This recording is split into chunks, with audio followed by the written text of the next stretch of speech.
นเศร้ากันพวกกันสิบวชก็โกนหัวซ้ำซะโกนหัวแล้วก็เลือกผ้าให้เลือกผ้าเลือกบาตรจะเตรียมของไว้เอาไปซ่อมอยู่บ่ตอนนี้ นั่นแหละยังว่าผู้ใดอยากบวชก็ว่าบ่จำเป็นต้องใส่เงินดอกมันบ่อึดดอกผู้อันเขาเจ้าสิเป็นเจ้าภาพให้เอิ้นว่าบวชฟรีก็ได้มาตรโตนั่นแหละมาตรบัตรประชาชนนำนั่นแหละถ้ามีคดีติดโตก็อย่ามาถ้าบ่มั่นใจเพราะว่าก่อนที่สิบวชมีการสอบประวัติแต่ว่าบ่บอกพวกเจ้าดอกกำลังสิบอกนี่แต่ว่าบ่บอกก็เลยบ่ได้เอาตัวคนไปสอบดอกเอาตบัตรพุ่นเขาก็ไปเบิ่งหมายเลขบัตรประชาชนเจ้าเขาก็ฮู้ดอกถ้าคดียังบ่สิ้นเขาก็สิบอกให้ไป แต่จบคดีแล้วก็บวชได้ทุกคนได้โอกาสเบิดนั่นแหละเราพูดจึกๆจักๆนั่นแต่ว่ามั่นใจก็จะมาเด้เปลืองผ้าวะเนาะ เพราะว่ามั่นใจนั่นแหละจะมาศรัทธาแบบงมง่ายหรือศรัทธาแบบกูเชื่อได้นี่บ่ต้องใส่ความพิจารณาหลายๆอย่างรอบคอบตัวอีกอย่างหนึ่งมาแล้วก็บ่แม่นว่าสิได้บวชปุ๊บเด้มาแล้วก็มาเบิ่งซะก่อนมาเลือกอาจารย์ซะก่อนเนาะมาเลือกอาจารย์มาเลือกสถานที่มาเลือกเบิ่งหม้องอยู่ซะก่อนบัดนี้มาอยู่แล้วฟังไปฟังมาเบิ่งไปมาโอ้บ่คือดอกเว้ยบ่ทอกูก็ไปทั่วแม่นบ่ซั่นนั่นแหละแล้วก็มาเบิ่งอาหารการอยู่การกินนั่นนี่สุขสบายดีพอถ้าบ่สบายก็ไปทั่วยากหยัง ถึงกับเบิ่งอยู่นี่แหละเรียนรู้เบิ่งอุปนิสัยแบบใดเข้าหมู่ได้บ่บอกยากสอนยากบ่นะซั่นแหละบ่แม่นว่ามาฮอดสิบวชให้เลยเด้ท่องอิหยังว่าได้บ่จักหยังอยู่เนาะคิดว่ามันแต่กูไปแล้วสิได้บวชเลยโลดบางคนอยู่ตั้งหลายเดือน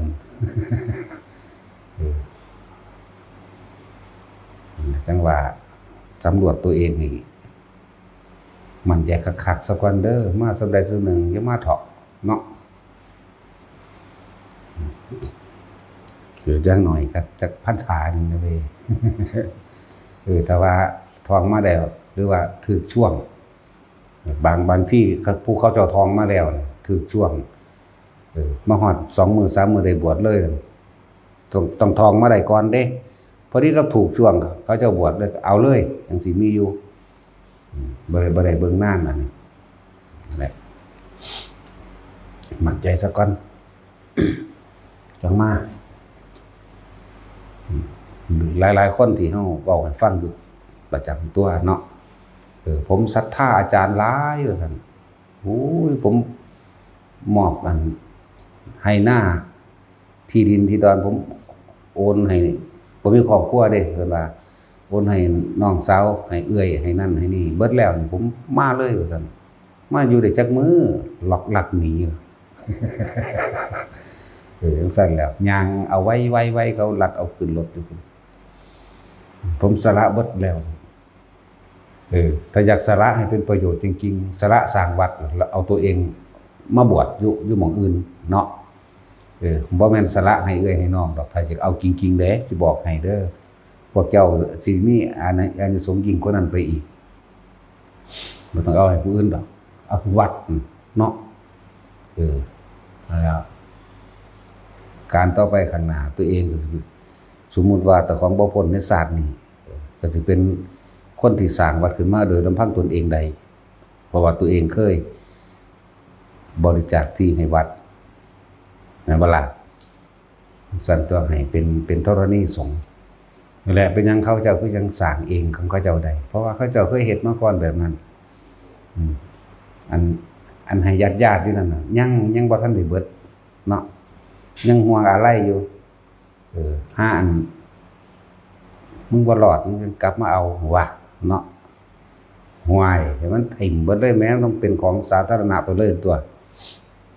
จังแน่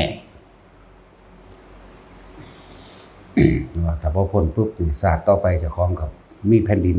เป็นธรณีสงฆ์แห่งตนเอง ไปทั้งใดก็เฮ็ดง่ายหาง่ายตัวเนาะ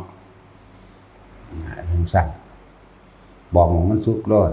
แล้วสละเบิดแล้วให้น้องแล้วให้ผู้นั้นแล้วให้ผู้นี้แล้วยังเจ้าคือบ่ให้สาธารณะเจ้าจะกว้างขวางใหญ่กว่านั้นเนาะมันก็จะจุย ให้วัดได้ก็ให้เป็นตัวให้สาธารณะหรือสร้างโรงเรียนก็ให้เป็นตัวก็เป็นสาธารณะอันหนึ่งเนาะนั่นแหละจังว่าให้มันมั่นใจซะก่อนเด้อจังมาทุกคนได้โอกาสทั้งเบิดนั่นแหละบางคนก็มาแบบใจฮ้อนก็เบิ่งจังหวะมันนำแนวไปเนาะอยากได้แบบโลกๆเดี๋ยวนี้เขาให้มาลดความเคยชินในความใดทางใจของเจ้าของเด้บ่ได้มาเพิ่มอัตตาบ่ได้มาเพิ่มมานะทิฏฐิเด้ปวดเขามาแล้วก็ต้องศึกษาพระธรรมพระวินัยตัวบัดนี้นอกจากให้ศึกษาประกอบกันไปก็คือวิสุทธิมรรคล้วนศีลก็มีอยู่ในหันสมาธิก็มีอยู่ในเล่มเดียวคำว่าศีลสมาธิปัญญานั่นคือเขาจะขัดหลอกออกมาจากพระไตรปิฎกมาให้นั่นล่ะมาไว้ให้เฮาฝึกหัดเน็ตกันโลดเฮาสิได้หลักการเบิดทุกอย่างรวมอยู่ในคำถ้าสิเรื่องสมาธิก็รวมอยู่ในหมวดของสมาธินั่นแหละนั่นแหละศีลนิเทศบอกนัยยะต่างๆในการรักษาศีลข้อวัดปฏิบัติความศีลสมาธินิเทศให้นัยยะให้ข้อคิดต่างๆในการทำสมาธิเพื่อจิตตั้งมั่นปัญญานิเทศให้ข้อคิดต่างๆในการรวบรวมหรือพิจารณารอบคอบนั่นแหละในวิสุทธิมรรคเฮาสิแจกอยู่2เล่มมีวิสุทธิมรรคกับอริยวินัยมันก็สิมีคำแสดงอาบัติคำสวดนั่นสวดนี่คำคล้องผ้าคำอธิษฐานการใส่ผ้าคำแสดงอาบัติคำขอขมาคำหลายๆอย่างอยู่ในหันแหละก็ขีดเอาล่ะขีดเดี๋ยวพากันทองเอาตัวอันบวชเข้ามาว่าท่านใดหยังจากไปหรอบอกจักหยังเนาะนั่นแหละว่าให้ทุกคนสั่งใจตัวเองให้มันเด็ดขาดซะก่อนเห็นจังใดเฮาก็เกิดมาตายบ่แห้งเนาะถ้าสิทุกข์ขอให้มันทุกข์เป็นบาทสุดท้ายซะทำปัจจุบันศาสตร์นี้มันดีที่สุดซะศาสนาบ่ต้องไปคำนึงเอียงกับมันดอกบางคนก็ผมปรารถนาอันนั้นเด้ปรารถนาอันนี้เด้ถ้ามึงเฮ็ดปัจจุบันบ่ดีมึงสิไปปรารถนาหยังใดดอกนี่ภาษาคำเว้าเนาะผมปรารถนาพุทธภูมิเด้มึงเอาดวงตายกูได้บ่โอ้บ่แล้วว่าซั่นเจ้าแต่ว่าของนั้นเนาะ อย่ามาทดลองเด้แต่เจ้าสิปรารถนาพุทธภูมิภาษาของขอของซ้ำนี่นึงยังบ่กล้าให้แม่เนาะสิได้จังไดกูอยากได้ดวงตาเด้มึงกล้าให้กูบ่ได้แล้วพุ่นน่ะของเล็กน้อยนึงเด้แม่ของภาษาของเขาสำนักเนาะ มันเป็นแค่อันของในกายซื่อๆแม่บ่ทันได้ตายแม่แต่ขอชีวิตแล้วมึงสิให้กูได้สิซั่นแต่ขอของน้อยๆซำนี้ก็บ่ได้เนาะมึงซั่นแล้วอย่ามาล้อเล่นเด้กับกู กูเอาจริงเด้กูให้เขาพาให้เด้เนาะแต่นั้นเอาขออันตับขอปอดจังซี่มึงให้กูได้แล้วชาตินั่นแหละจะไปหลงไหลกับแนวสั่นหลายเหตุปัจจุบันอันใดที่มันเป็นประโยชน์ได้มากที่สุดพยายามเฮ็ดไว้ในปัจจุบันแต่เฮ็ดโดยบ่หวังพร้อมเหมือนกับเฮาสิตายลงเดี๋ยวนี้เขานี่โลดย่านแต่บ่ได้เฮ็ดดีอย่างเดียวก็พอตานั่นแหละหลายอย่างพอดอกสาคอตาซื้อก็บ่ได้เนาะ เอาพระพุทธเจ้าเอาให้ดวงตาเป็นทานควักลูกตาให้เป็นทานมากมายยิ่งกว่าดวงดาวบนท้องฟ้าเอาแม่แหละโอ้ยเอาไปเทียบกับเพิ่นท้อเนาะเลือดที่บริจาคออกไปให้เป็นทานกับหมู่สรรพสัตว์พร้อมเลือดที่บริจาคออกไปนี่ยิ่งกว่าน้ำในทะเลทั้งสี่ธรรมดาดิชีวิตที่สละออกไปนั่นนะเห็นบ่นั่นนะอันซ้ำบริจาคดวงตาซ้ำตับซ้ำปอดมันของเล็กหน่อยของในกายนั่นเด้นะแต่ว่าให้ชีวิตเป็นท่านใดที่มันเป็นประโยชน์กับสัตว์อื่นใดเอาแม่แต่ให้ใดให้เสือซ้ำแหน่บ่แม่นให้คนเนาะให้เสือหรือแลนเราลัดลูกธนูอาบยาพิษเขาเพื่อให้หมู่รอดเห็นว่าล่ะบางที่สาระตัวเองพุ่งเข้าไปสู่กับสิงโตเพื่อให้หมู่แตกตื่นให้หมู่นี้เอาชีวิตรอดได้นั่นแหละเอิ้นว่าให้ชีวิตเป็นทานก็ดีมันหลายพอได้ใส่เว้าเรื่องจังซี่บางศาสตร์กษัตริย์เป็นคนมักเนื้อกวางขังกวางเป็นคอกไว้ต้อนกวางมากเลยเฮ็ดเป็นปานว่าอันสวนสัตว์ใหญ่ๆแต่ว่าเอาตะกวางมือหนึ่งเขาสิมันถูกเว้นการจัดว่ามือนี้เอาตัวนี้เขาไปใส่อันมากหมายไว้แล้วนะมือนี้ตัวนี้แต่ว่ากวางตัวนั้นมันท้องมันแก่แล้วสิออกลูกจังซี่แล้วพญากวางตัวนึงเขาไปขออาสาตายแทนผู้ขากำลังนุ่มกำลังแน่นเนื้อสันดีเบิดเป็นที่อร่อยส่วนนั่งกวางตัวนี้ทองอีก2 มื้อก็สิออกลูกแล้วนี่ท่านขาหนึ่งแต่ว่าท่านขา2หรือขา3มันสิอยู่ในท้องมันอีกก็มีขาเฮาผู้เดียวเนื้อพอดีกินทั้งสิ้นเอาตัวเองไปสละให้ธรรมดาบ่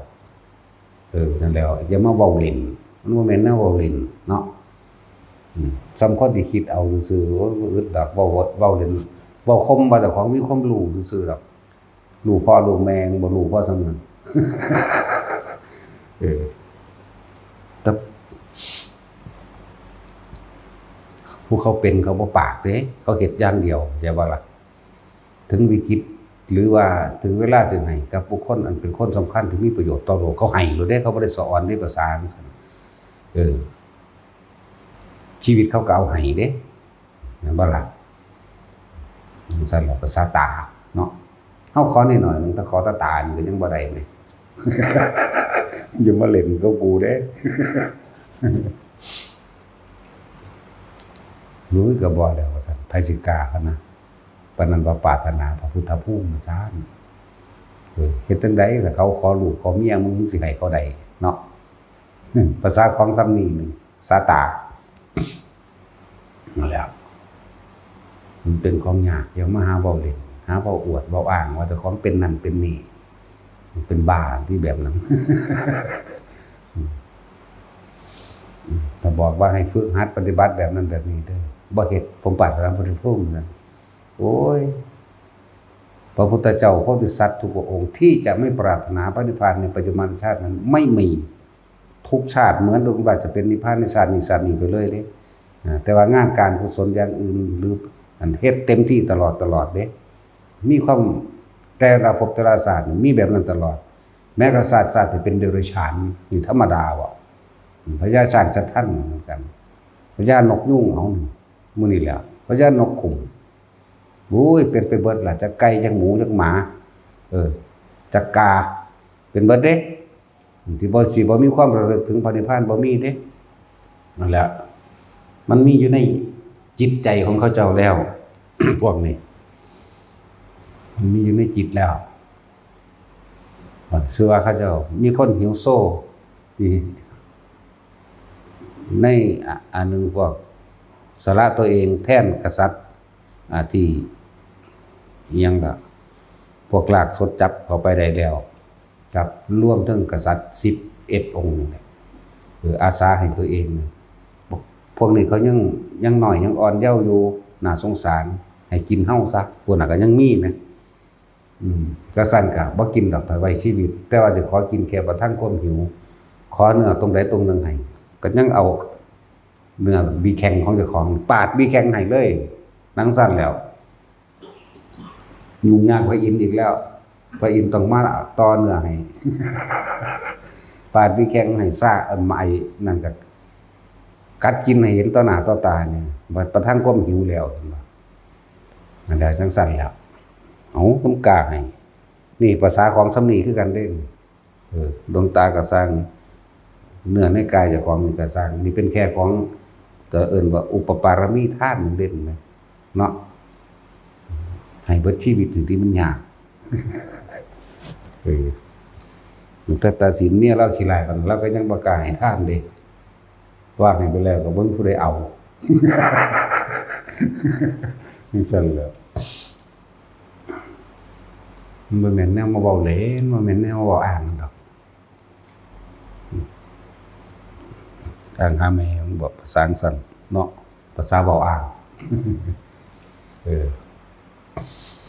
นั่นแหละมันก็ยังหลงไปตัวทีตัวแดนอยู่ตั้งใจเต็มที่รถพวกเฮาตั้งใจแค่อยู่ในนี่แหละลมหายใจนี่แหละบ่ได้มีหยังมากหรอกสำหรับผู้ถามว่าเมื่อเห็นความสงบแล้วจะให้ทำอย่างไรต่อบ่ได้เฮ็ดจังได๋ให้เห็นซื่อๆให้รู้ซื่อๆอย่าไปคิดหาวิธีทำอย่างอื่นอีกแค่ให้เห็นให้รู้ว่ามันสงบซื่อๆทุกคนอาศัยลมหายใจเฮาเป็นเครื่องเป็นกุศโลบายในการสงบความคิดออกเพิ่นว่าเมื่อจิตสงบแล้วเราจะพบความว่างเข้าใจบ่ล่ะเมื่อคิดสงบแล้วเฮาสิเห็นมันเองดอกแนวมันแล้วใครเป็นผู้ว่างแล้วผู้ว่างเป็นใครใครเป็นผู้รู้ผู้รู้เป็นใครเข้าใจบ่ล่ะนั่นแหละบ่ต้องไปถามว่าคือหยังบ่ต้องไปถามว่านี่คืออะไรแล้วต้องให้ทำต่อยังไงและให้รู้อยู่เฉยๆนั่นแหละแล้วใครเป็นผู้รู้แล้วผู้รู้เป็นใครจักว่าล่ะแค่เบิ่งอยู่ในหันแหละจนชินและชำนาญแล้วมันสิได้คำตอบเองของเรานี่ยากที่อาศัยสื่อภาษาเธอเกิดความเข้าใจได้เพราะของสิ่งเหล่านี้บ่แม่นวัตถุบ่อาจสามารถที่มาว่าเป็นรูปสามเหลี่ยมเป็นรูปสี่เหลี่ยมเป็นคือหมาคือแมวคือหมูคือหมาบ่อาจสามารถบุคคลผู้นั้นเมื่อเข้าไปถึงแล้วจักรู้เองจักว่าล่ะแต่เมื่อจิตสงบท่านจะพบผู้รู้แล้วผู้รู้เป็นใครแล้วใครเป็นผู้รู้อีกจักว่าล่ะฝึกไปสำหรับคนที่ว่าเป็นว่างๆเป็นสงบนะแล้วจะต้องให้ทำยังไงต่อบ่ต้องเฮ็ดอีหยังต่อเฮ็ดมันชินชำนาญเถอะเดี๋ยวจะได้คำตอบในตัวเองดอกเมื่อมันเป็นของมันเองดอกบ่ถามไผเลยก็ได้บ่ต้องถามไผก็ได้ถ้ายังมีความสงสัยอยู่นั่นก็ยังยึดอยู่นั่นบ่ล่ะยังยึดอยู่เด้นั่นอันนี้บ่ถามเด้บ่ถามยิง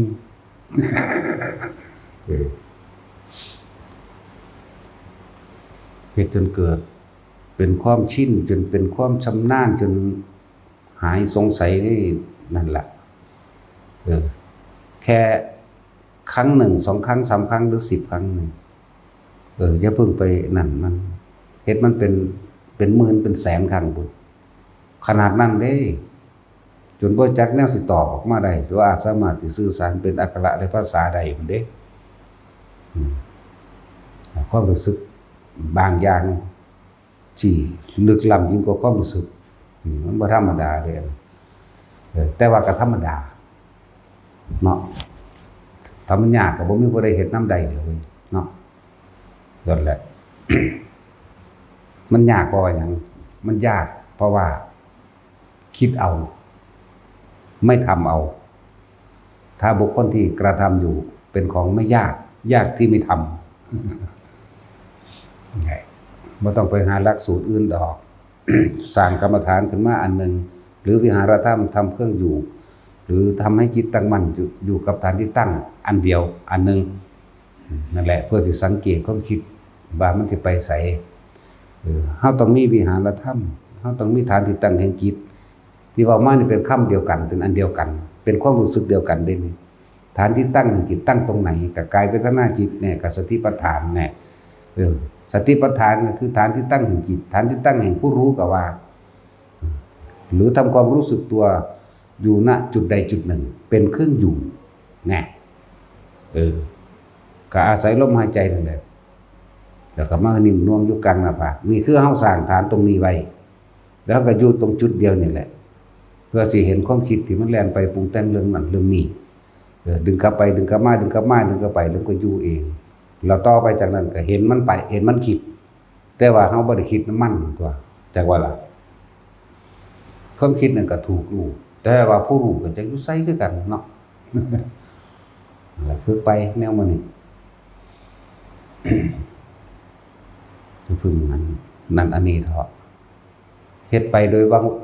ทำไปโดยไม่หวังผลนั่นแหละเราจะได้ผลก็ใช่ว่าล่ะเพราะผลมันอยู่ที่เหตุที่กระทำนั่นเองทำไปโดยไม่หวังผลเนาะบ่เป็นตะงงก็ยังอยู่ในแนวมันเนาะเอามันนอกเหตุเนื้อผล ละเหตุนั่นแหละจึงได้ผลแต่ก็ต้องสร้างเหตุนั่นแหละจึงเห็นผลเนาะ คิดเอาบ่ได้ดอกแนวมันนี่ต้องหยุดคิดจึงจักได้ คิดเอาไม่ได้ แต่หยุดคิดนั่นจึงได้แต่ก็ต้องอาศัยความคิดนั่นแหละเนาะเป็นตะงงก็ยังอยู่เด้เอาเท่าที่ทำได้นี่แหละพอเฮาอันใดสำรวจตรวจสอบความคิดของเจ้าของว่าเฮานี่ยังมีจิตใจทำร้ายเบียดเบียนให้ผู้ใดผู้หนึ่งเสียชีวิตหรือทรัพย์สินหรือไม่ยังมีความอยากได้อยู่บ่ถ้ามันมีความอยากได้มีความโลภการทำร้ายจะมีแน่นอนนั่นแหละ คำว่าศีลถ้าคำว่าบ่มีความคิดไม่มีความคิดในการทำร้ายเบียดเบียนให้ผู้ใดผู้หนึ่งเสียชีวิตหรือทรัพย์สินนั่นแหละเป็นการหลุดพ้นทางคำว่าจิตโตวิมุตติแล้วก็ได้ใช่ว่าอะไรหลุดพ้นทางบ่คิดอยากได้แล้วเด้นั่นก็เป็นเหตุให้สมาธิมันตั้งมั่นเร็วมันคือเพราะว่ามันบ่กังวลนะมันบ่กังวลในการไปลักไปปล้นไปจี้ไปฆ่าไปหวังไปทำร้ายทำลายบ่ได้ไปหาวางแผนเพื่อจะได้นั่นเป็นนี่ไหมแน่มันก็เลยเป็นความบริสุทธิ์ทั้งตัวดีจิตไปแล้วจิตบริสุทธิ์ทั้งไม่ทำร้ายเบียดเบียนเราเองมันก็เป็นสมาธิของมันขึ้นมาเอาเองง่ายๆนึงเด้มันก็ตั้งมั่นของมันเองเพราะว่าเฮาบ่คิดไปในความอยากได้คนนั้นอยากได้คนนี้อยากได้บ้านแบบนั้นแบบนี้หรืออยากได้หยังบ่มีทางอยากได้แหละมันก็ตั้งมั่นของมันเองเพราะมันตั้งมั่นของมันแหละครับก็ว่าปัญญามันก็หูเห็นตามความเป็นจริงเท่านั้นแหละเป็นจริงหยังพุ่นกลับไปเบิ่งโตศีลใหม่บัดนี้คนเฮานี่โลภจึงฆ่าจึงลักจึงปล้นจึงจี้แม่นบ่โลภได้จึงเหตุแต่งกันใดแต่มันก็เห็นตามความจริงว่าเราทำกรรมอันใดไว้นี่บ่ว่าจะไปฆ่าเขาไปทำลายเขาสิ่งทั้งหลายเหล่านั้นก็ย้อนกลับมาถึงเรานี่กับปัญญาเลยเห็นตามความเป็นจริงกันบ่อยากได้ของเขาไปลักไปเอาไปปล้นไปจี้เอาเนี่ยศีลสมาธิและปัญญาสมาธิศีลร่วมแล้วก็เลยเป็นอันเดียวกันแหละคนเฮามันโลภเด้มันอยากได้เด้มันจึงโกหกมันบ่ซั่นแล้วมันจึงฆ่าจึงลักจึงประพฤติผิดในกามนะครับคำว่าประพฤติผิดในกามบ่แม่นว่าจะไปนอนกับผัวกับเมียเขาเด้เสพทั้งใจนี่ก็แม่นเด้เข้าใจบ่ล่ะคิดทั้งใจนี่นะแล้วโดยรูปโดยรสโดยกลิ่นโดยเสียงแน่มันหลายอย่างกระดอตัวนั้นเขาจะได้ว่าไปผิดอันนั้นเนาะนั่นแหละ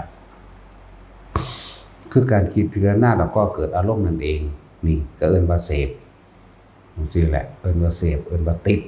หรือว่าในรสชาติรูปราคะคือหยังซั่นอาศัยรูปนั้นมาก็เกิดอารมณ์ความยินดีพอใจอรูปราคะคืออารมณ์ในการเสพเข้าใจบ่นี่ในการใคร่ครวญสั่นตัวนั่นแหละตรวจสอบศีลของเจ้าของเองก็คือว่าตอนเดี๋ยวไม่คิดทำร้ายเบียดเบียนผู้ใดผู้หนึ่งเสียอยู่และทรัพย์สินเพราะเฮาบ่อยากได้หยังเลยเด้เฮาจึงบ่มีการคิดแบบนี้จิตมันก็ตั้งมั่นคือมันบ่วอกแวกมันก็รู้ในความบริสุทธิ์ของมันเองอยู่ในตัวของมันเองก็อาศัยเนื่องกันกับปัญญาไปพร้อมกันหมดแล้วนั่นแหละมันก็พัฒนาเข้าสู่ความหลุดพ้นของมันดอกมันทั้งหลุดพ้นเอาเองดอก คนบ่จากได้ได้จังบ่เห็นหยังในการไปคิดทำลายมันบ่ซั่นคนบ่จากได้แต่ว่าจากได้แล้วก็บ่ไปฆ่าไปปล้นไปจี้ดอกมันก็ตั้งมั่นของมันอยู่แล้วความคิดเฮาสิบ่กังวลกับเรื่องว่าผู้นั้นผู้นี้สิมาจับกูเป็นหลักของเขาแม่นบ่ล่ะ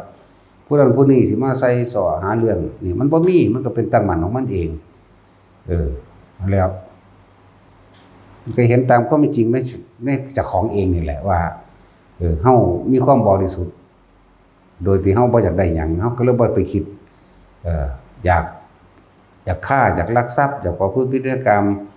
โกหกให้ผู้อื่นเสียชีวิตและทรัพย์สินตลอดทั้งเครื่องดองของมันนอกแต่มันก็บ่มีนั่นตัวแล้วทั้งสั้นแล้วศีลสมาธิปัญญารวมแล้วก็เป็นหนึ่งของมันเองนี่แหละเพราะว่ามัคคะสัมมังคีธรรมศีลสมาธิและปัญญาพัฒนาสู่ความหลุดพ้นโอ้ยแต่บ่อยากได้ตัวเดียวมันก็หลุดพ้นบ่แห้งแล้วล่ะเนาะเพราะมันมีตัวนี้บริสุทธิ์โดยจิตที่ไม่คิดนึกความอยากได้ดีมีเป็นใดๆทั้งสิ้นนะแน่มันก็อยู่โดยบ่ได้ไปเกาะเรื่องว่าสมาธิจิตมันตั้งมั่นของมันเองคำว่าตั้งมั่นอยู่โดยลำพังของมันเด้อยู่โดยเฉพาะของมันเด้บ่ได้ไปเกาะนำบุคคลนั้นบุคคลที่รักบุคคลที่เกลียดบ่มีมันบ่อยากได้แต่ว่าอยากได้มันก็ไม่รักมันก็ไม่เกลียดทั้งตัวมันก็บ่มีหยังบ่เป็นหยังทั้งตัวแล้วนั่นแหละฝึกไปถ้าเฮามันฝึกได้ทั้งนั้นแหละอันนี้ว่าเอายอดมันผลเนาะมันธรรมดาคนเฮา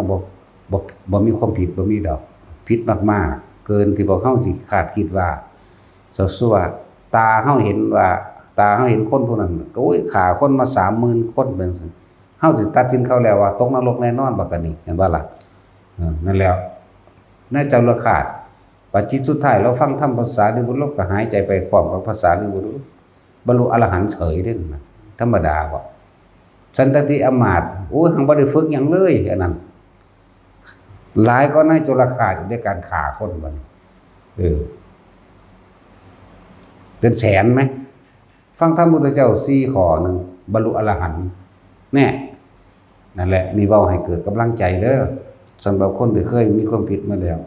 ถ้าพวกเจ้าคิดไปเมื่อไหร่วันวิตกเมื่อนั้นกังวลเมื่อนั้นอยากว่าล่ะถ้าว่าคิดไปแล้วก็มันบ่มีหยังเป็นหยังเลยล่ะเนาะนั่นแหละการสิตัดกรรมเก่าการสิแก้กรรมเก่าก็คืออย่านำเรื่องเก่าๆมาคิดเท่านั้นนึงเด้ล่ะนั่นแหละเพิ่นจึงมีเครื่องให้พวกเฮาเป็นเครื่องหลอกความคิดบ่ให้มันคิดไปคือลมหายใจหลายโพดถ้าเรื่องผู้หญิงโอ้ย100 ผัว 1,000 ผัวผมตัวสุนโสเภณีบรรลุธรรมกันก็เลยแม่นบ่ซั่นต้องตกใจดอกแทงลูกเยอะแยะต้องสั่นแล้วอย่าให้กำลังใจสั่นพ่อแม่ฆ่าลูกบ่เป็นหยังเด้ แต่ว่าถ้าลูกฆ่าพ่อแม่นี่เป็นอนันตริกรรมเด้เข้าใจบ่ล่ะเพราะฉะนั้นลูกผู้ใดติดยาบ้าฆ่ามันก่อนได้อย่ามันฆ่าได้แต่เจ้าฮักมันแม่นบ่ซั่นถ้าพวกเจ้าฮักลูกพวกเจ้านั่นถ้ามันเป็นจังซั่นใจมันฆ่าเจ้าของเด้สิเป็นอนันตริยกรรมเฮาก็ฆ่ามันก่อนตัวเนาะอีหลีนั่นแหล้วบ่มีผู้ใดกล้าบอกแบบนี้เด้ยันคนบ่เคารพนับถือ ยันบ่คนสนท่ายันผิดศีลนั่นว่าล่ะอันนั้นนี่เป็นความจริงเด้พวกเจ้าเอ๋ยนางอัมพาปารีก็แท้งลูกหลายคนนั่นแล้วก็ซิเลมามันนี่ก็เหมือนกันโอ้ยโสเภณีทั้งหาที่เขาเจ้ามีชื่อเสียงแน่ก็ลืมชื่อเขาเจ้าแน่นั่นล่ะที่บ่เป็นแบบนั้นบ่มีจักคนเลยนี่แต่ว่าเมื่อเปลี่ยนความคิดหันเข้ามาฟังธรรมได้ธรรมแล้วเขาเจ้าคือบรรลุธรรมอยู่จังซั่นแหละนางอีกอันนึงมันชื่อว่าไงดอกที่ไปยั่วพระโมคคัลลาหังไปยั่วพระอรหันต์นั่นตัวเนาะเบิดท่าสิแสดงแล้วเมื่อยที่เกิดความละอายที่เพิ่นก็แสดงธรรมให้ฟังนี่สุดท้ายมากับไปบวชกับบรรลุอรหันต์นี่เด้อแล้วอันนี้ให้กำลังใจแนวทางเด้อเว้นไว้แต่อนันตริยกรรมเท่านั้นให้พวกเจ้าเฮ็ดหยังมากก็สร้างพวกเจ้าบรรลุได้เบิดถ้าพวกเจ้าตั้งใจดีแล้วเข้าใจว่าล่ะฟังดีๆโลดว่าเว้นไว้คือเขาเจ้าเว้าเรื่องพระปาราชิกบวชไม่บ่ได้มันเป็นหยังสิบ่ได้บวชได้คือเก่าหั่นแหละบรรลุได้คือเก่าหั่นแหละเข้าใจว่าล่ะบ่กล้ามีผู้ใดกล้าตัดสินใจฟันธงลงแบบนี้เด้ตัวปั้วแบบนี้เด้ยังเกรงใจอันนั้นอันนี้อยู่นั่นว่าล่ะบ่ได้เกรงใจเด้นั่นแหละเฮามองบ่อยากแสดงตนมันมาซื่อๆมันสิเอาเป็นตัวอย่างคนเสมอมันม่านยาหลายมันม่านยาหลายเนาะมันสิทำท่าอันนั้นอันนี้มาแก้ตัวถ้ามันเป็นความจริงสิเป็นอีหยังแต่ยอมรับสารภาพว่าเฮ็ดอีหลีแน่พระสุทินพุทธเจ้าคือให้บวชซั่นอีกองค์นึงคือว่าเขาขอลูกขอผู้สืบสกุลก็คือไปฝากกันจนมีลูกพุ่นเพิ่นคือบ่ให้ถึกแน่ก็บ่ได้ห้ามบ่ได้บรรลุมรรคผลเลยบรรลุคือเก่าแม่นบ่ซั่นซั่นแหละนี่บ่นิดหน่อยเด้ที่จริงลึกล้ำกว่านี้อีกมีเยอะมีเยอะอันนี้ห้ามแต่อนันตริยกรรมนี่แหละก็ไปค้นเบิ่งเด้อในพระไตรปิฎกหรือนอกก็ได้มาในที่ต่างๆก็มีเด้นั่นแหละเห็นว่าที่ว่าที่จริงที่ไปหาจับทางกฎหมายไปหาจับเขาเจ้าศึกจังซั่นจังซี่คือบ่บวชให้เขาเจ้าพระผู้ใหญ่ยังก็เลยอาย่านแต่คนบ่เคารพนับถือหลายเฮาบ่ได้มาหาเฮ็ดน้ำจังซั่นเลยเฮาทำตามพุทธพระธรรมพระวินัยเด้อล่ะแม่นบ่ล่ะนั่นแหละมันที่เป็นอีหยังคนเฮามันก็มีผิดพลาดได้เอาโสเภณีนี่คือจังบรรลุได้อยู่ซั่นเนาะฆ่าคนบักหลายๆมันนั่งหลายแรงก็ไปหาประพฤติผิดในกามตัวแม่นบ่ว่าแต่จะไปฆ่าพระอรหันต์อันนั้นกิจกรรมทำร้ายพุทธเจ้าหรือข่าพุทธเจ้าพยายามข่าพุทธเจ้านี่ข่าพระอรหันต์ข่าพ่อข่าแม่สังฆเพศนี่จังบ่ได้ดังนั้นได้เบิดสั่นแหละเห็นอยู่ไปจับพระองค์นั้นไปจับพระองค์นี้ซึกแล้วก็ว่าบวชใหม่ไม่ได้พากันตั้งเอาเองเด่นเนาะไปหาเบิ่งในพุทธวจนะสักที่อยากรู้จักนั่นแหละ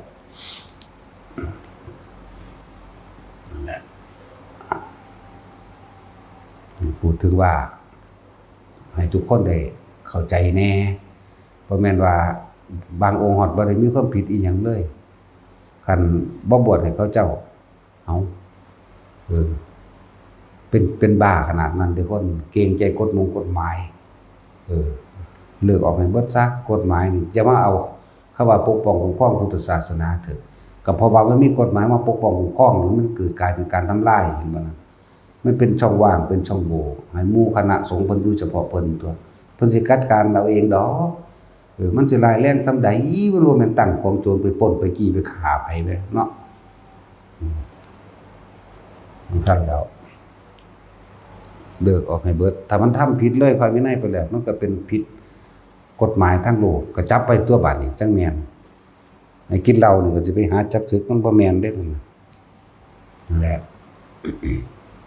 ก็เอาไปอบรมพระสงฆ์เพิ่นอบรมเพิ่นเองดอก ที่สมควรแก่เพิ่นเอากันเองดอกมันเอาคนไปจับเอาโลดเนาะนั่นแหละบ่ไว้หาเถียงกับเขาอีกแล้ววันโดยเฉพาะพวกบ่แม่นนักบวชเด้มาสักเฮาแม่นบ่ล่ะบวชซะก่อนเด้จังมาใส่กันเนาะมันอยู่ในคนละสถานะอยู่คนละเพศเด้ฐานะเจ้าบ่เป็นฐานะอันสามารถที่จะมาปรับอาบัติได้กับข่อยเด้ว่าล่ะเจ้าต้องบวชซะก่อนได้จังปรับได้โลกวัชชะต้องเรียนรู้คำว่าโลกวัชชะซะก่อนเลยพระวินัยจนผิดกฎหมายจึงเรียกว่าโลกวัชชะจึงสามารถตักติเตือนตำหนิได้จังว่าล่ะสั่นเด้แล้วส่วนมากมันจะเก่งๆดอกมันคนบ่บวชเนาะอีหลีเด้นั่นล่ะคนบ่บวชเก่งๆถ้ามันเก่งคือบ่มาบวชบ่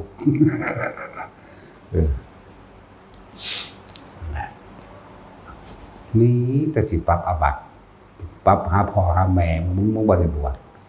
แต่เขาจะบวชนำกันเขาจะก็ปรับกันได้เนาะนั่นแหละจังเป็นได้อาบัตินี่เป็นน้องของพ่อมันบ่บัตรนี่คือฟ้ามือใส่ปากมันเล่นบัตรไปเลยนี่สั่นตัวบ่เรื่องคนธรรมดาก็เป็นสั่นนะรอในจักน้อยนั่นแหละขอให้คนพวกเจ้ามีแนวทาง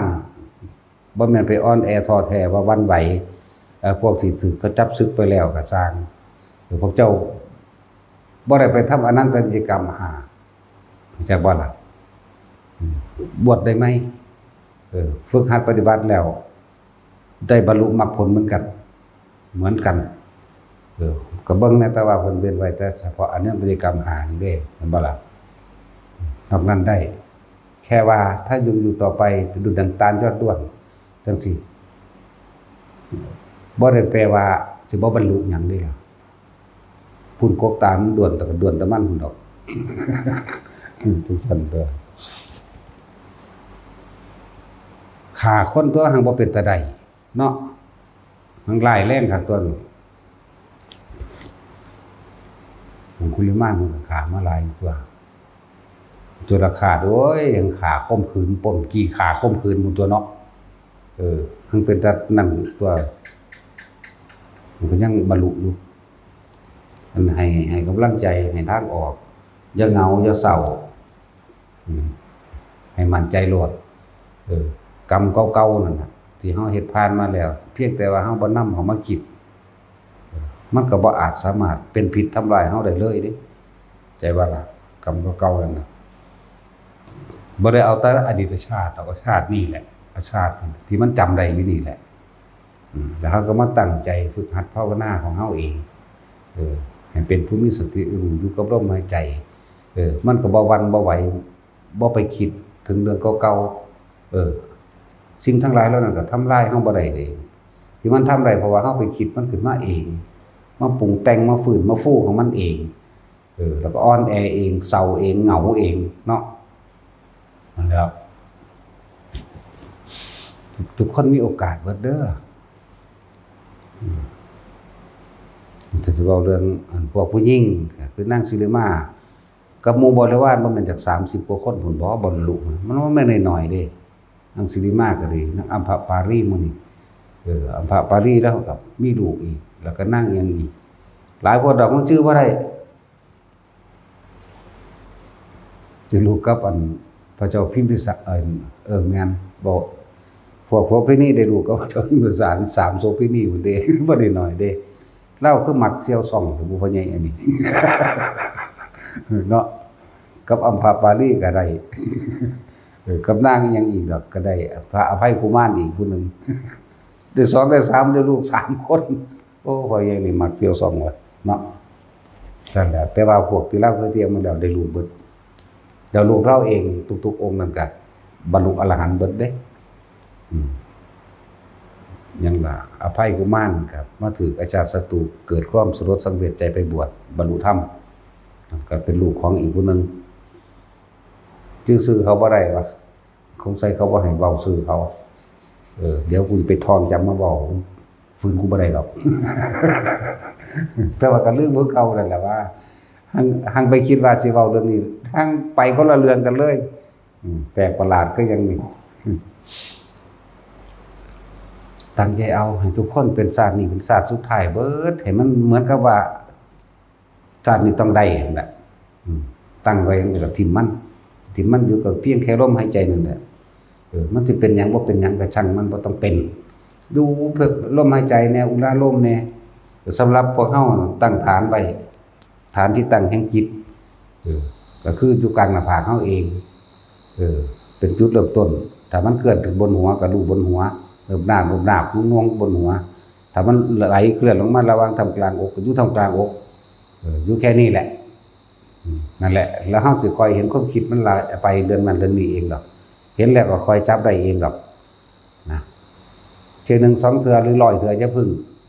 เอามันเป็นหมื่นเป็นแสนเทื่อพุ่นซะก่อนเห็นแล้วจับขึ้นเอาไปมันหูจักมันสิได้เงื่อนได้ส่วนได้เงื่อนมันเองดอกว่ากูรู้มึงแล้วบัดนี้มึงไปโลดนะจังซั่นแล้ว แล้วเฮาสิสงบนิ่งบ่หวั่นไหวความคิดก็เกิดไปแต่ตัวนี้ก็เห็นมันคิดไปนั่นแหละแต่จังเบิ่งบัดผู้รู้เป็นไผเป็นผู้รู้มันนั่งสิฮู้จักดอกในตัวนั้นแหละของบางอย่างก็บ่อาจสามารถสื่อสารเป็นคำเว้าได้ฝึกสำหรับพวกเฮาเนี่ยอย่าหนีออกจากฐานเด้อไผก็ดีบางคนก็แต่ฐานมันมาขึ้นหน้าผากแล้วฐานที่ตั้งแห่งจิตหรือจิตหนึ่งหรือความรู้สึกที่เป็นหนึ่งเนี่ยหรือวิหารธรรมอันเดียวกันล่ะ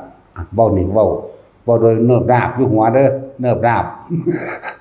เนิบนาบนิ่มๆน่วงๆอยู่กลางหน้าผากเฮานี่ถ้ามันเคลื่อนเนิบนาบน่วงมากบนหัวก็มันอยู่ไปถ้ามันไหลลงระหว่างท่ามกลางอกก็มันรู้ไปคือรู้อยู่ซื่อๆจังซั่นบ่ต้องไปคิดนึกปรุงแต่งหยังมันนะบ่ต้องไปคุมมันว่าให้มันกลับอยู่หม่องเก่าเด้แค่นี้มันก็ฮู้กับตัวนี่ว่าเป็นอนิจจังนี่ไม่เที่ยงเห็นบ่นี่เปลี่ยนไปเรื่อยเป็นอนัตตาเรื่อยจากจุดเดิมมานี่จุดเดิมอยู่กองหน้าผากขึ้นมากลางหัวนั่นอนิจจังอนัตตาเกิดดับแล้วเคลื่อนมากระอกนั่นอนิจจังอนัตตาเกิดดับมานี่แล้วก็เคลื่อนขึ้นมาอยู่แค่นี้ถ้าเฮาบ่คิดบ่นึกบ่แทรกแซงเฮาก็บ่หลงกลหลงสนมันกูต้องเฮ็ดจังได๋อีกบาดนี้เห็นบ่ล่ะที่คือข่าวถามนั่นแหละผู้บ่ทันได้เป็นก็มาฝึกเอาซะก่อนมาฝึกเอามาทำความเข้าใจดีๆทำความเข้าใจได้ดีแล้วก็ไปฝึกตนเองการทำสมาธิบ่แม่นมานั่งอยู่จังซี่ตลอดเด้อันนี้เฮาก็แค่นั่งเป็นพิธีมันซื่อๆดอกเป็นพื้นเป็นฐานมันซื่อๆดอกเฮาเฮ็ดได้เนี่ยทุกคนมันขาดความต่อเนื่องอยู่ในนี่เหมือนกันหมดนั่นแหละมันขาดความต่อเนื่องซื่อๆดอกที่สำคัญมันให้มันต่อเนื่องไปเรื่อยต่อเนื่องไปเลยผู้ใดเฮ็ดไว้จนนอนหลับตื่นขึ้นปั๊บต่อขึ้นมาเลยจากการนอนหลับผู้นั้นมั่นใจตนเองได้โลด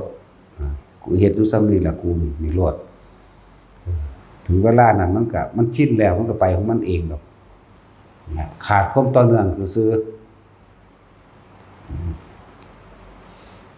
แล้วเวลาเฮาถึงความสงบถึงความว่างเข้าไปสู่ความว่างจริงๆแล้วมันก็เป็นของมันเองที่นี่ก็อาศัยบุคคลผู้อื่นมากระทบกระทั่งเอาเด้อเรื่องเล่าอื่นๆที่กระแทกจิตใจแรงๆถ้าเฮาบ่หวั่นไหวอารมณ์เกิดขึ้นบ่ได้นั่นแหละบุคคลผู้นั้นก็พ้นล่ะบุคคลผู้นั้นก็พ้นเองนั่นสั่นที่เฮาฝึกนี่ก็อาศัยเครื่องกระทบนั่นแหละเองจิตที่ถูกโลกธรรมกระทบแล้วไม่หวั่นไหว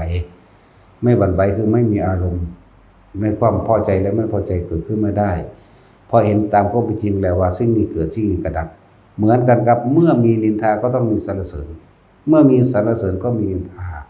สองอย่างนี้ก็เกิดดับคู่กันอยู่แล้วเมื่อได้มาก็ต้องมีเสียไปสองอย่างนี้ก็เกิดดับพร้อมกันอยู่แล้วเมื่อมียศก็ต้องเสื่อมซึ่งยศสองอย่างนี้ก็เป็นเกิดดับเหมือนกันเรียกว่าได้ยศกับเสื่อมก็เกิดดับของตัวนั้นแต่ว่าล่ะสั้นละอันแรกมันกันละเมื่อมีเกิดก็มีตายเนี่ยก็เกิดดับกันตัวนั่นแหละถ้าจิตที่ถูกโลกกระทำกระทบแล้วนี่เห็นว่าเพิ่นเอาเรื่องของโลกได้มากระทบเฮาจังสิอยู่เหนือโลกได้เป็นโลกุตระได้ เอาเรื่องของโลกเพราะว่าเฮาชินอยู่ในโลกสิ่งที่เห็นในคนหวั่นไหวมากๆคือสรรเสริญและนินทานั่นบ่ล่ะสั่นแล้ว สรรเสริญและนินทาแต่จิตมันตั้งมั่นอยู่แล้วมันบ่ไหลไปบ่ไหวไปบ่คิดไปบ่ใดๆทั้งสิ้นจักว่ามันก็ตั้งมั่นต่อมาได้มากกับเสียไปว่าได้ลาภก็เสื่อมลาภนั่นแหละได้มาหรือเสียไปถ้ามันบ่ยึดแล้วมันก็บ่มีแนวใดบ่มีแนวเสียมันก็ใส่ไปตามอัตภาพในปัจจุบันมันเองจังซี่ อันนี้ยังอีกล่ะมียศเสื่อมยศเห็นบ่ก็เฮาบ่ยึดอิหยังกับมันอยู่แล้วมันสิมียศมันทางใดแล้วมันจะเอายศทางใดมาเสื่อมมีสุขก็มีทุกข์ถ้าไม่ยึดสุขก็ไม่มีทุกข์ก็ไม่มีนั่นโลกธรรม8นี่แหละจิตที่ตั้งมั่นไม่หวั่นไหวมันก็พ้นทันตัวพ้นหรือบ่พ้นก็บ่ได้ไปสนใจว่าสิพ้นหรือบ่พ้นพร้อมเด้นั่นแหละมันว่างไปขนาดนั้นเด้เอิ้นว่านิพพานก็ว่าเอิ้นว่าธรรมธาตุก็ว่าเอิ้นว่าว่างอย่างยิ่งก็ว่าเอิ้นว่าดับเย็นก็ว่านี่มันก็ได้แค่เปรียบเป็นภาษาได้สำนีหนึ่งเด้แต่พวกเขาไปถึงแล้วบ่มีภาษาจักว่าของบางอย่างบ่อาจสามารถถ่ายทอดออกบ่เป็นภาษาใดแค่ความรู้สึกของบุคคลผู้เข้าถึงความรู้สึกแห่งความรักนี่ก็ยังเปรียบบ่ได้เอาเด้อซ้ำใดซ้ำหนึ่งบ่ได้รู้เด้นี่บอกอยู่นี่ความรู้สึกของความรักนี่ที่มันเลยเข้าไปในหันอีกเนี่ยรักโดยไม่ได้หวังการครอบครองเอาไว้สนองตัณหาตนนี่แต่ว่าก็ต้องอาศัยคำว่ารักซื่อๆเด้เหมือนกับเอาราคะมาเป็นเครื่องหล่อเพื่อให้บุคคลอันเป็นที่รักเข้าสู่พระนิพพานจังซี่แหมแต่ว่าโตความรู้สึกจริงมันถอดบ่ได้เลยผู้นั้นต้องเป็นแบบนั้นซะก่อนเนี่ยอันนี้ยังเป็นเรื่องของโลกอยู่เด้เนาะนั่นแหละว่าให้พวกเขาก็เลยว่าเป็นหยังคือจะฝึกให้มันจิตตั้งมั่นก็เพราะว่าบ่อยากให้มันหวั่นไหว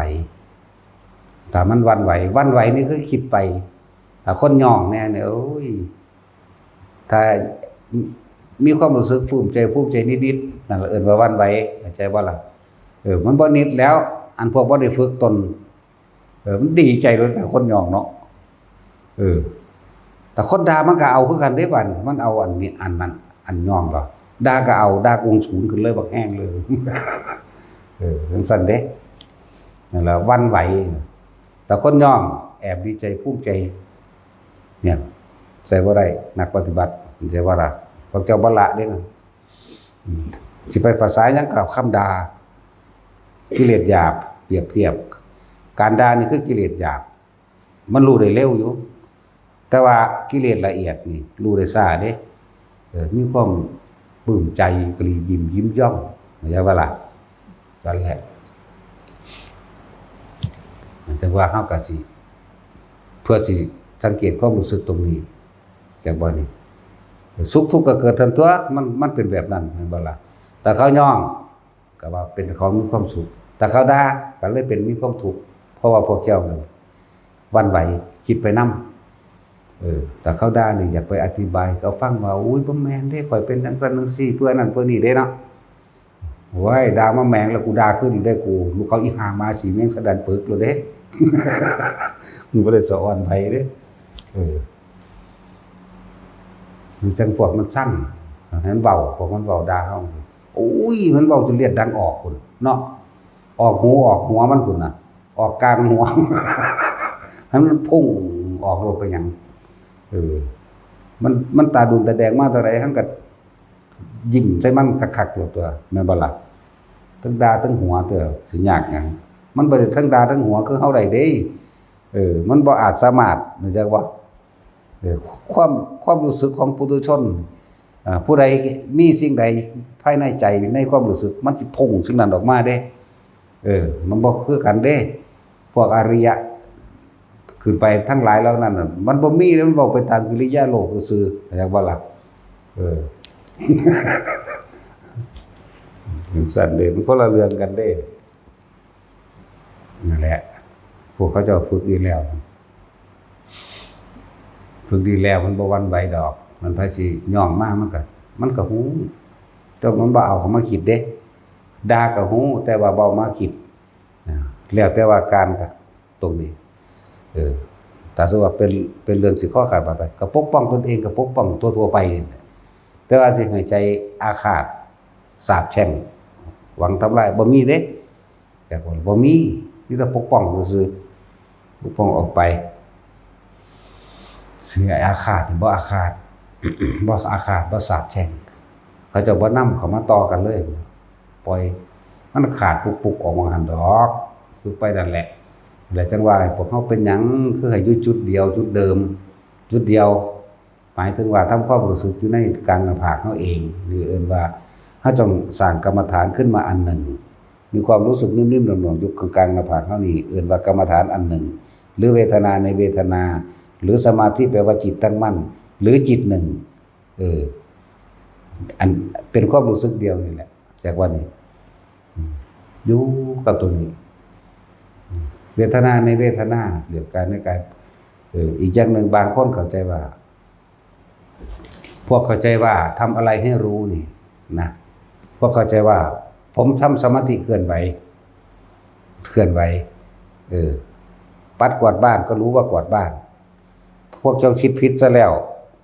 พวกเจ้าบ่สามารถเข้าใจเวทนาในเวทนานี่คือหยังนี่กายเพิ่นอาศัยว่าเพิ่นรู้กายเคลื่อนไหวทำอะไรก็รู้แม่นบ่กายเวทนาจิตเด้แม่นบ่กายเวทนาจิตนี่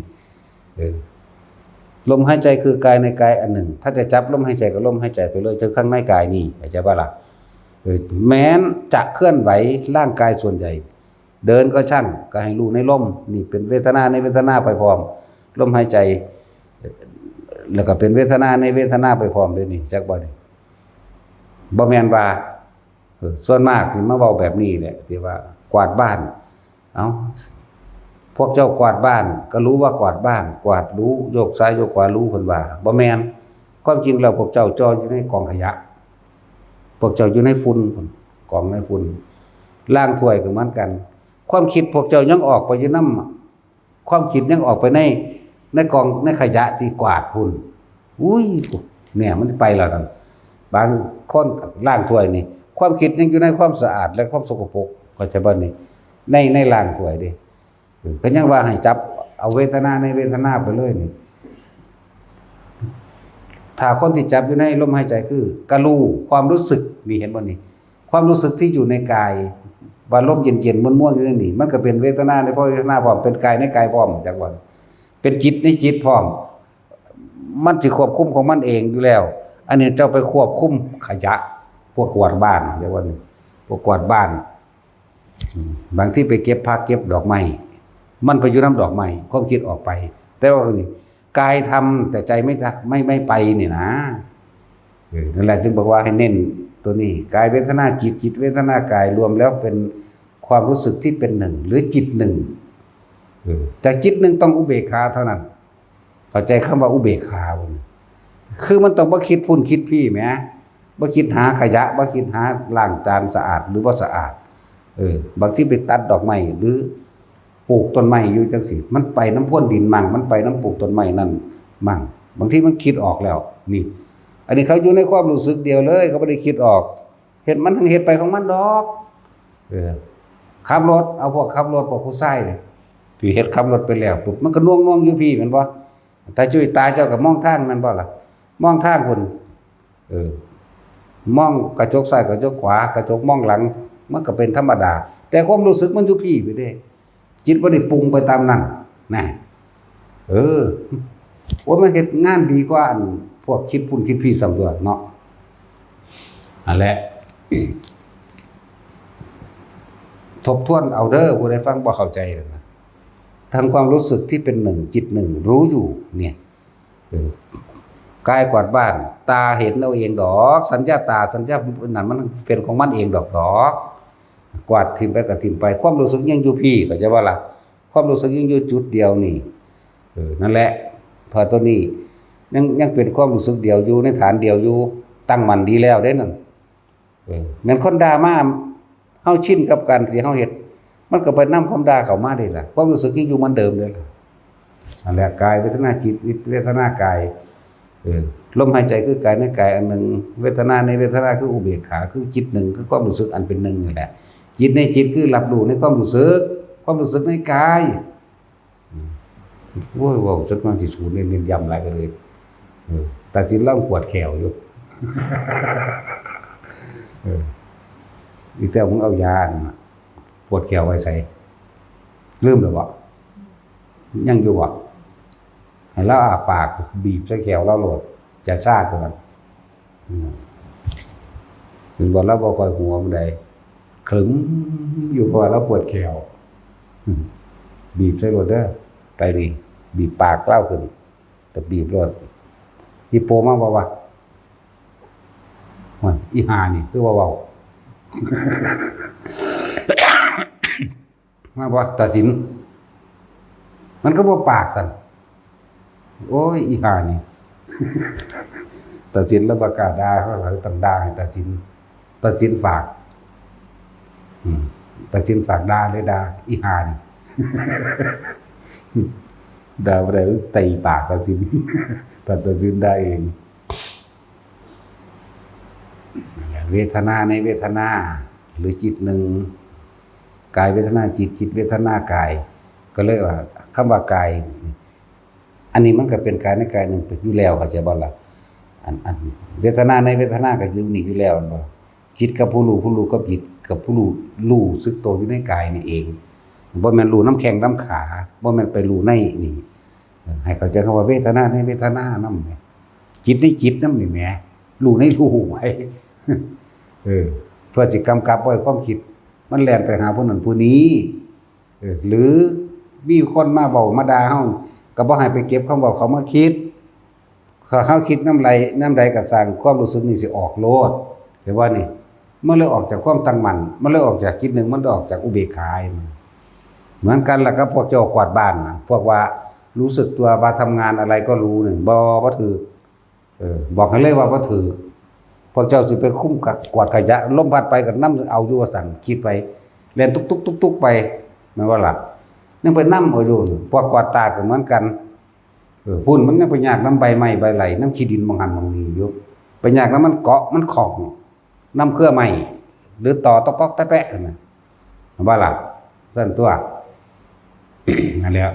อันนี้มันบ่ได้ยากเลยมันนวงอยู่นี่กวาดก็กวาดไปเห็นบ่ล่ะกวาดไปยากกวาดไปพวกล้างถ้วยก็ล้างไปแต่เอาความรู้สึกอยู่หม้องเดียวฟังเข้าใจบ่ล่ะคนที่เฮ็ดเป็นแล้วก็อยู่ตรงนี้ล่ะเด้อบาดนี้บ่ต้องอีหยังมากหรอกเถอะมันนั่งสิเขียนของมันเองดอกมันสิเป็นของมันเองดอกต้องไปคิดหาแนวอื่นจนเอิ้นว่าเมื่อจิตสงบหมายถึงมันไม่คิดไม่นึกไปเรื่องอื่นท่านจะพบผู้รู้เข้าใจบ่ล่ะรู้ก็รู้สึกตัวนี่แหละแต่ว่ารู้ยิ่งกว่านั้นเข้าไปอีกเข้าใจบ่ล่ะตัวนี้นั่นน่ะแล้วก็ผู้รู้เป็นใครแล้วใครเป็นผู้รู้ตัวนี้แหละพวกเจ้าจะไปเห็นเราเองดอกเข้าใจบ่ล่ะแล้วถ้าผู้รู้เป็นใครใครเป็นผู้รู้หรออันนี้เป็นแค่วาทกรรมดูซื้อได้อีกจากบ่นี่แต่ว่าพวกเขาไปรู้จริงๆมันไม่อาจสามารถที่จะบรรยายให้ถูกต้องตามสิ่งที่รู้เข้าใจบ่นี่ผู้ใดวาดรูปอากาศให้ได้มาวาดให้เบิ่งในหน้าเนาะผู้ใดวาดความว่างให้ได้เอาความว่างเป็นจังได๋วาดให้เบิ่งแหน่แม่นบ่ซั่นแต่จุจะวาดเป็นบ่ความว่าง ถ้าวาดแล้วมันสิว่างบ่เนาะแม่นบ่ล่ะวาดอากาศเอาแต่มันสิว่างบ่นี่เนี่ยเอาสัมปทานเดี๋ยวให้เจ้า